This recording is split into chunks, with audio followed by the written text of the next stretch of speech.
Good morning, everyone. It is Saturday, November the 7th, 2020. It is currently 10:01 a.m. Central Time. And yes, I'm here at Victory Baptist Church. And guess what is sitting right here in front of me? What is laying on this table that I'm seated at? I always have a problem seated at. Okay, all right. I don't know I have a problem with that. But guess what is right here in front of me on this table? I have a copy of The Imitation of Christ by Thomas à Kempis. So you know what that means? That means it's time for you to pull out your copy of The Imitation of Christ by Thomas à Kempis because, well, by this time you should already have one. And we're going to move on to Book 1, which we're still in. Book 1, Chapter 11 of The Imitation of Christ by Thomas à Kempis. If you have not been with us through this entire series, I'm sorry, you've really missed out. You need to go back and listen to all of them. I'm trying on our pod pages, theologycentral.net. Theologycentral.net, I create these what's called categories so that you can go to the category and find all the messages for that category. In fact, let me look here. Let me pull up theologycentral.net. Let me pull up our pod page. Give me 1 second. Because I'm really going to work on this to make it easier for people when they're trying to find our stuff. Let's see here. If we go to episodes, yes. If you pull up episodes, if you go to theologycentral.net, and you go to episodes, and you hit you tap on it, it drops a drop-down menu, and it shows all the different categories. For example, news commentary, 98 episodes, episodes that deal kind of with just Christianity in general, 46 episodes. Episodes that deal with the news, 42. Episodes that deal with theology, 39. Episodes that deal with Bible study, 37. Episodes of a devotional nature, 32. And then if you look for episodes that deal with or are on the imitation of Christ, if you tap on it, guess what? All of them come up. All of the ones that I have taught, you have to go all the way down, and you have them all right here.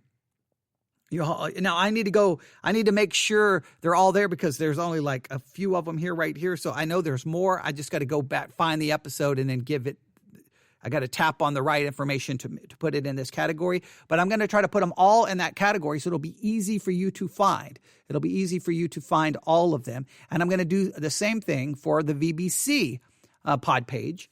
And if you need, so the theologycentral.net, that's the first pod page. Theologycentral.net, that's theologycentral.net. Go to theologycentral.net, there's the pod page. And if you have any problem in how to navigate or find anything, you can email me at newsif@yahoo.com, newsif@yahoo.com. I'm really working, I'm trying, I don't spend a lot of time working on the theologycentral.net pod page, but I'm doing my best to try to make it a resource that hopefully will benefit people. I mean, it's really there for people to try to discover the podcast, but it's also a tool for those who listen to the podcast on a regular basis. So there's a blog, there's all the things that we do there. So please check it on a frequent basis, especially if you're trying to where are all the messages for that? For that series, well, they're going to be all grouped together, so it'll be easy to be find. So there's theologycentral.net. The other pod page is sermons.vbc66.org. That's sermons.vbc66.org, sermons.vbc66.org. Again, that's sermons.vbc66.org. If you go here to episodes, now this one, I don't have a section yet. For Imitation of Christ. So I'm going to have to work on that. All the ones for Romans are there. I think all the ones for Proverbs is there. Let me go here. I'm going down. Lots of ones on Proverbs, lots of ones on Romans. So you can find all of them. And and here's Thomas à Kempis. So I will create a Imitation of Christ for Thomas à Kempis category for sermons.vbc66.org, sermons.vbc66.org. That's sermons.vbc66.org. And that's the pod page for the VBC podcast. Now, you may be thinking, well, why are some of your messages on the Imitation of Christ on the VBC podcast and not the Theology Central? Because some of the messages on the Imitation of Christ were preached here at Victory Baptist Church from behind the pulpit. So VBC is really for the preaching, preaching and teaching ministry of Victory Baptist Church. So that's why they're there. And then others were recorded for the Theology Central podcast. So I know that makes it a little confusing. Yeah, that's something I have to rethink moving forward. I think what was originally supposed to happen, if you really think about what was originally supposed to happen, is the Imitation of Christ study was going to be done at the church. It was going to be primarily for the church, but of course then COVID kicked in and then we moved to live streaming. And so now it's just kind of turned into something else. So, but there you have it. Please visit both pod pages. Mark them, save them, visit them often, share them, because that's all the work I do. I want it there where it's easily to be, people can find it and search, and there's search function. You can search, and some people requested having a search function, and there it is. So there are all the episodes. So please visit those pod pages. Now, with all that said, while I was talking, I dropped the book. Okay, here we go, to the floor. All right, now it's back here, all right? Because when I picked up the iPad, then it fell. So here we go. We are in Book 1, Chapter 11 of The Imitation of Christ by Thomas à Kempis. Are you ready for a little spiritual nourishment this Saturday morning, right? A little time of we're going to spend some time in some spiritual meditation on some ideas. Now remember, not everything Thomas à Kempis says we agree with. We do understand the context in which he is writing. He's writing as a monk in a monastery. We have to make sure we understand that and interpret that in that way, but we're trying to see what insight he may have for you and for me in regards to us living out our Christian life. And this chapter is entitled, again, Book 1, Chapter 11. It is entitled, Obtain Peace and Progress and Grace. Obtain peace and progress and grace. Progress, and grace. All right? Obtain peace and progress and grace. Now, so we want to get peace, and then we want to be there be advancing. We are progressing in grace. All right? I can get that idea. All right? The idea of obtaining peace, I think, is very important considering the world in which we currently live. Progressing in grace, all Christians want to advance, grow. Okay, I think we can see this. Let's see what he has to say here. Chapter 11, here's the first paragraph. We might enjoy much peace if we would not busy ourselves with the words and deeds of other men, which pertain nothing to us. Wow.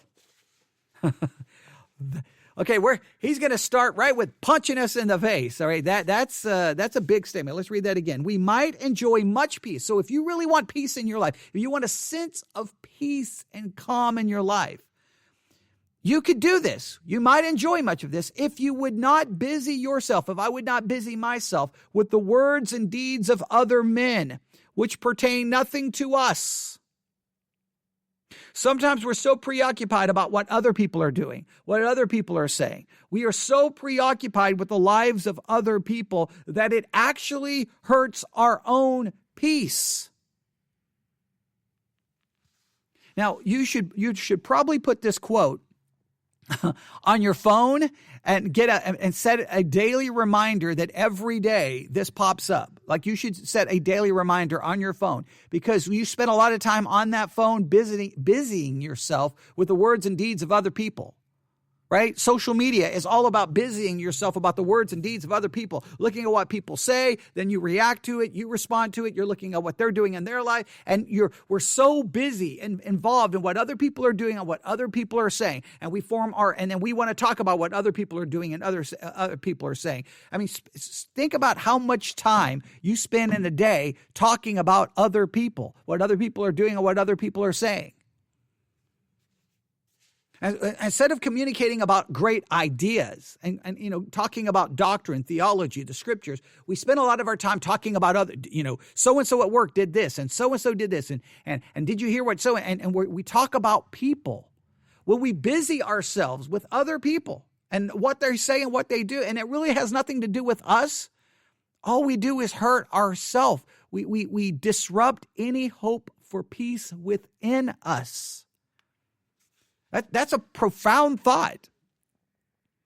That's a profound thought. Especially, it's interesting. He's writing this to monks in a monastery. It's hey, stop worrying about what everyone else is doing. It's just kind of hilarious. If Thomas Kempis was alive today, he'd be like, "Wow, that's all you people do is worry about what other people are doing and saying. That's all you do. You spend your life looking at other, and then we think, and then not only that, we then want everyone else to know everything that we're doing. We want to post on social media what we had for lunch, breakfast. We want to let everyone know what we're wearing. If we want to let everyone know if we're working out, we want them to know where we ran, how far we ran. If we lifted weights, we want them to see us lifting weights. We share every detail of our life so other people can worry about what we're doing and saying. Well, we are also then looking at what everyone else is doing and saying. And all we're doing is preoccupying ourselves with these things, and we're actually undermining the potential for peace in your life and my life. And we all claim we want more peace. We all claim we want a greater sense of peace inside of us. Well, put down that phone. Put down the social media. I just think it's interesting that I think it applies there. So let me read this again. We might enjoy much peace if we would not busy ourselves with the words and deeds of other men which pertain nothing to us. How can he abide long in peace who thrusts himself into the cares of others, who seeks occasions abroad, who little or seldom recollects himself within his own heart? Again, he's asking some very important questions. How can you abide long in peace if you constantly thrust yourself into the cares of others? When you seek occasion abroad, you look for any occasion to thrust yourself in the affairs of other people. And you spend little time basically recollecting or thinking or meditating or focusing and looking at within your own heart. All right?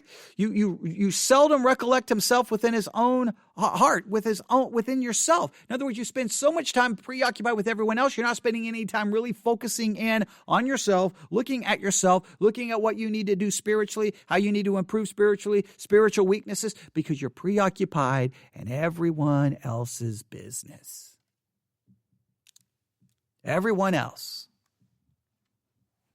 You're bombarded with messages about everyone else, from everyone else, and you preoccupy yourself with that. You need to turn that off and focus in and examine your own heart. Examine yourself. We don't like that.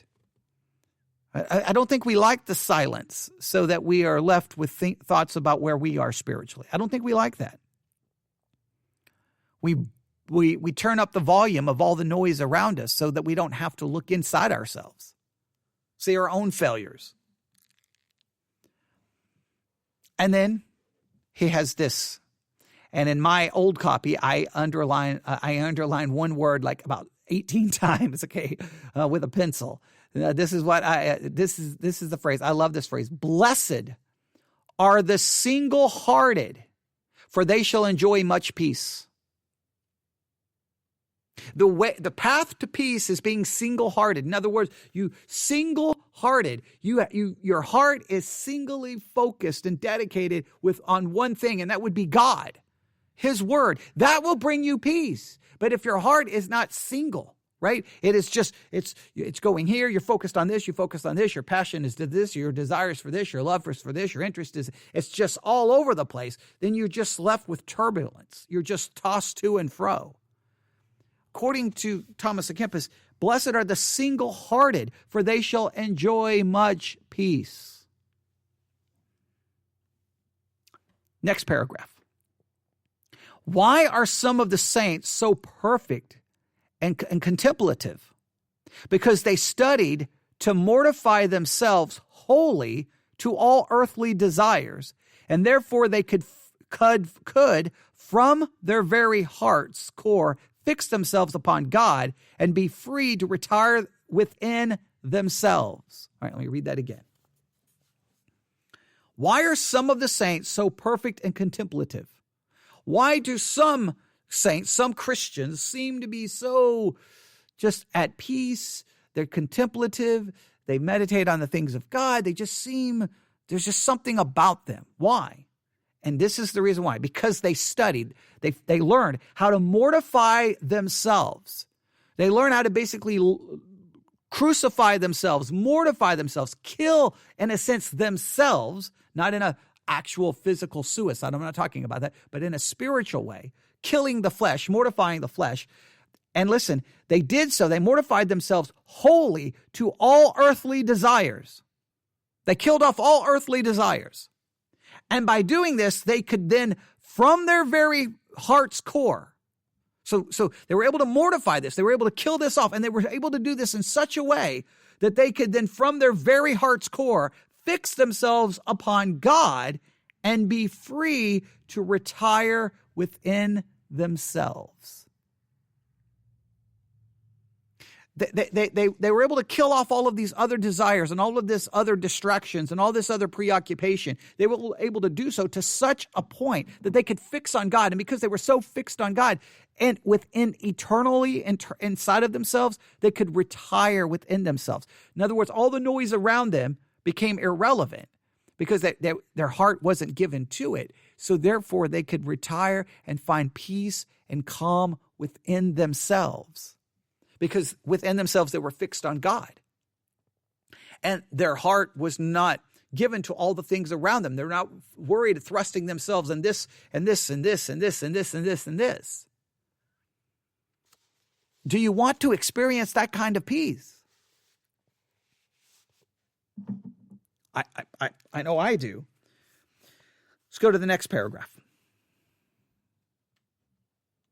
We are too much held by our own passions and too much troubled about transitory things. All right, so we are too much held by our own passions. That's part of our problems, is our own passions that hold us.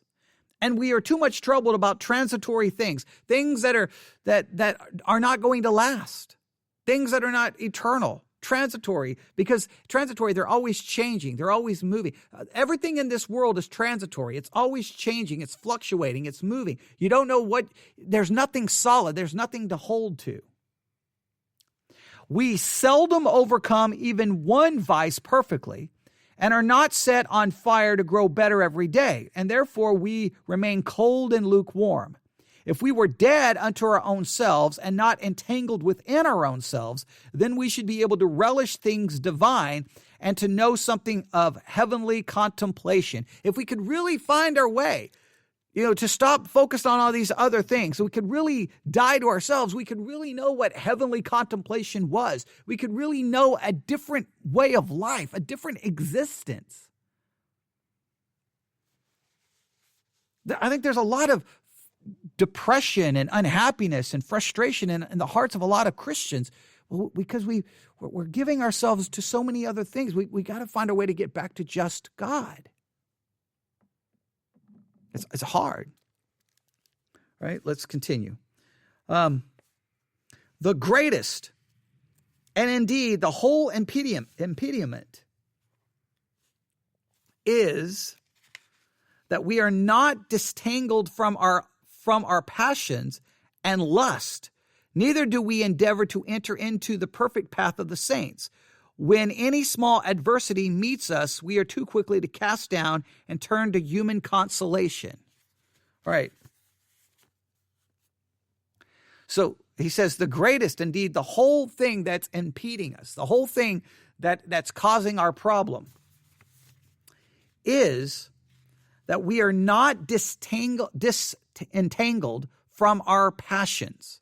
We're not disentangled from our passions. That's our problem. That's the thing that's impeding everything. We're not disentangled from these passions.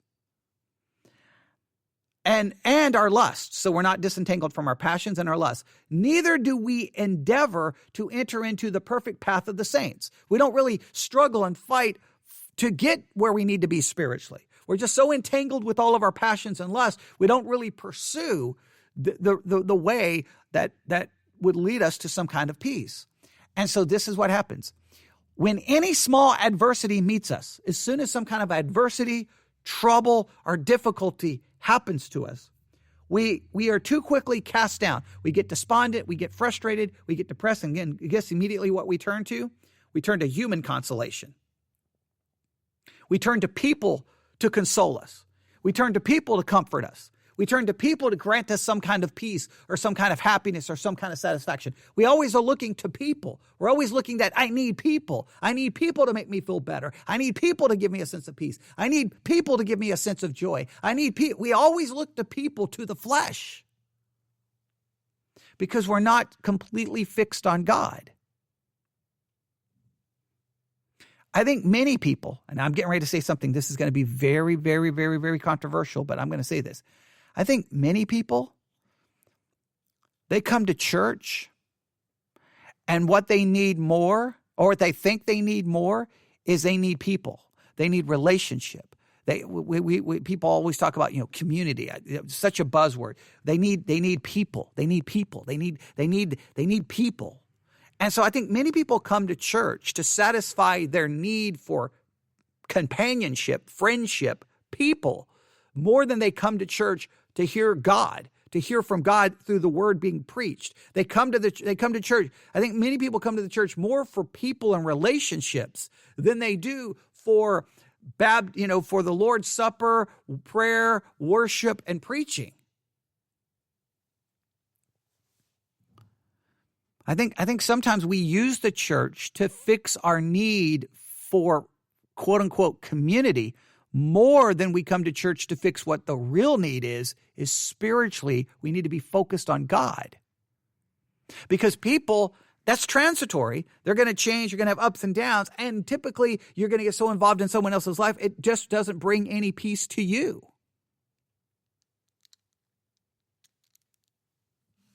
Yeah, I know. And that's just a thought. All right. We turn to human consolation.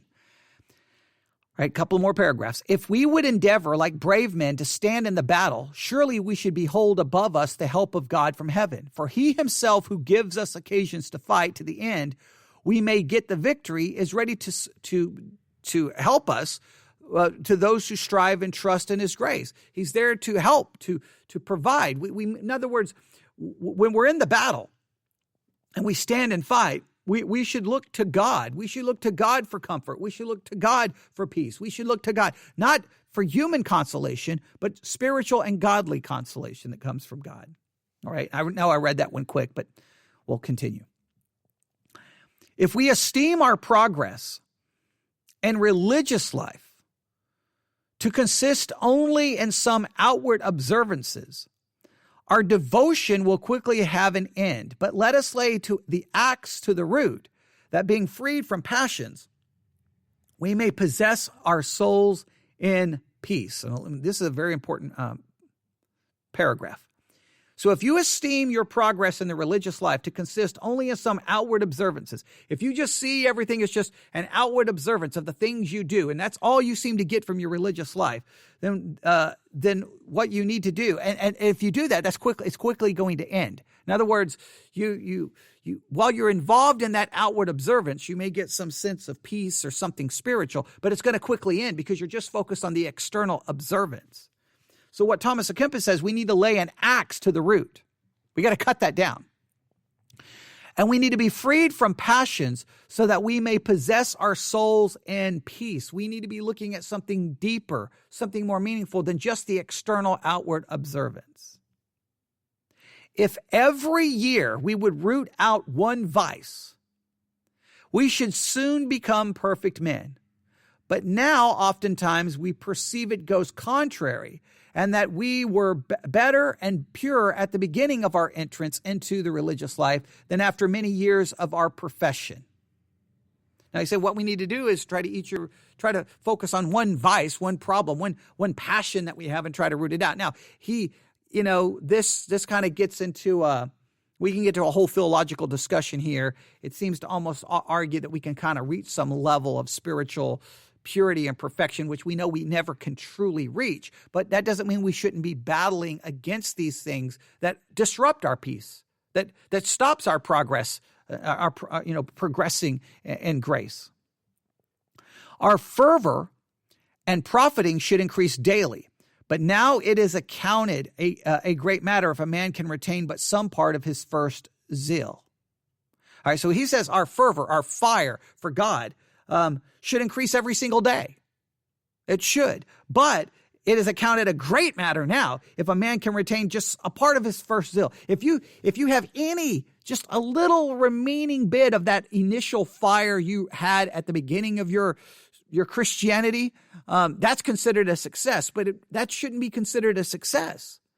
We should be growing in that fire and zeal every day. We shouldn't have lost any of it. If we would use some little violence at the beginning, then afterwards we should be able to perform all things with ease and delight. It is a hard matter to leave off that to which we are accustomed, but it is harder to go against our own wills. But if you do not overcome little and easy things, how will you overcome harder things? Resist the inclination in the very beginning and unlearn an evil habit, lest perhaps little by little it draw you into greater difficulty. If you consider how much peace to yourself and joy to others you would procure by demeaning yourself, I believe you would be more solicitous for your spiritual progress. All right, now what is he saying here? I got to try to paraphrase some of this. What he's saying here is that at the very beginning of your Christian life, in a sense, we should utilize violence. In other words, we should fight against those passions and those things that fight against us progressing spiritually, that takes away our peace. We should fight against it, stand against it. And if we do that, if we really would do that, we could be shocked by what we could actually encounter spiritually, the kind of peace, the kind of joy that we could actually obtain for ourselves. But we don't fight it. We don't use violence. In fact, let me read that last part again. If you considered how much peace to yourself and joy to others you would procure by demeaning yourself, if you could really understand how much peace and joy you could have if you would demean yourself, in other words, die to yourself, fight against yourself, fight against your passions, fight against your will, fight against the way what you want. If you really would demean that, fight it, end it, mortify it, if you could realize how much peace and joy you could really have, you would be willing to engage that battle.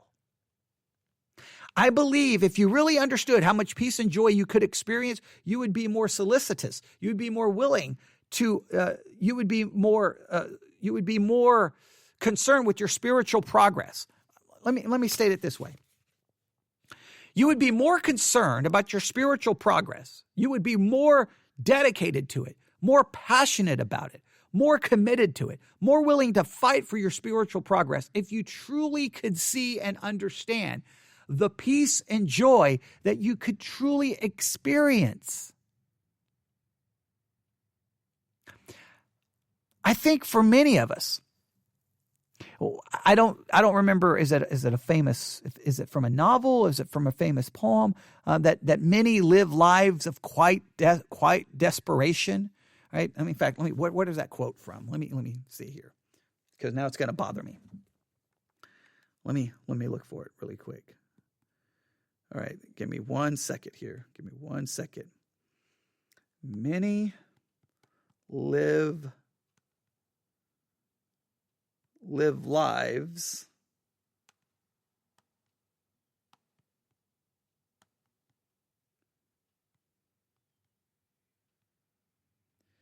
most live lives of quite desperation.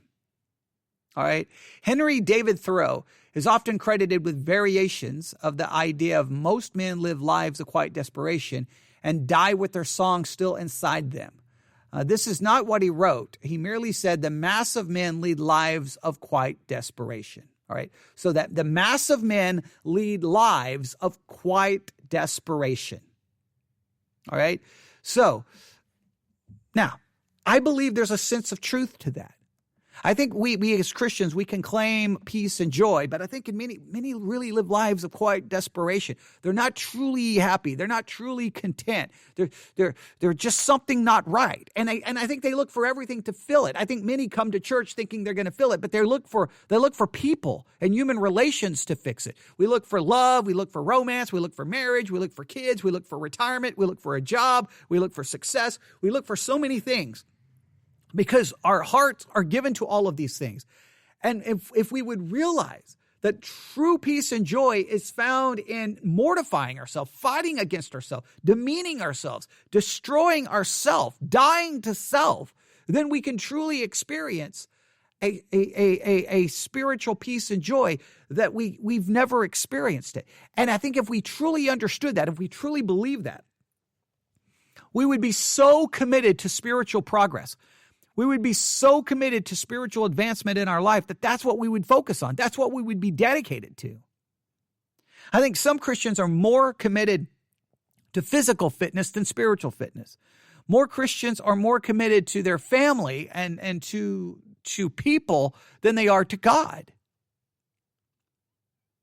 I think we fool ourselves sometimes.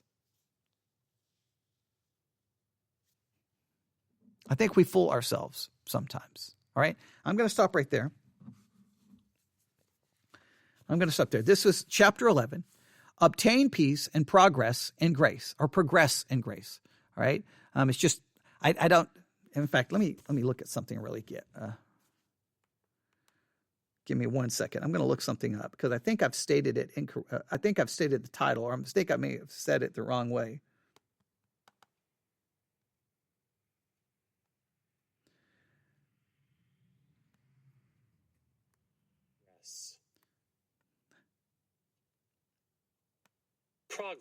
Progress. All right. So, okay, that's what I'm doing. If it's used as a noun, it's this. Progress. If it's used as a noun, it's progress. If it's used as a verb, progress. So progress. It's all same word, but it's pronounced differently. Progress or progress, depending if it's using as a noun or a verb. Okay. So in the title, I just have obtain peace and progress in grace, progress in grace. And progress in grace. I think progress in grace would probably be the right way to state that. Okay. So that's why I was having problems. I kept reading it, obtain peace and progress in grace. No, obtain peace and progress in grace. Progress in grace, I think, would be the correct way to state it. So I apologize for completely messing that up. I was like, what's going on? Okay. Breaking news. Breaking news. Joe Biden has been elected the 46th president, denying Trump a second term. All right. According to the Associated Press is saying that Joe Biden has been elected as president. Now, again, that can disturb your peace. That can destroy your joy. Don't let it. Focus. You've got to focus on the things of God. That's where your preoccupation needs to be. Don't let this cause you to obtain peace and progress in grace. Progressing in grace is one of the ways of obtaining peace. I think the two are linked together. All right. I'll stop right there. Not completely happy with that. I almost feel like I want to redo this again. I don't think I'm going to. Maybe I will. Maybe we'll come back to this chapter. I just think there's a lot there to contemplate on and really a lot there to meditate on. So there you have it. That's book 1, chapter 11 of Imitation of Christ. And well, there you have it. I'm going to stop right there. All right. Email me your thoughts. newsif@yahoo.com. newsif@yahoo.com. All right. Everyone have a great day. God bless.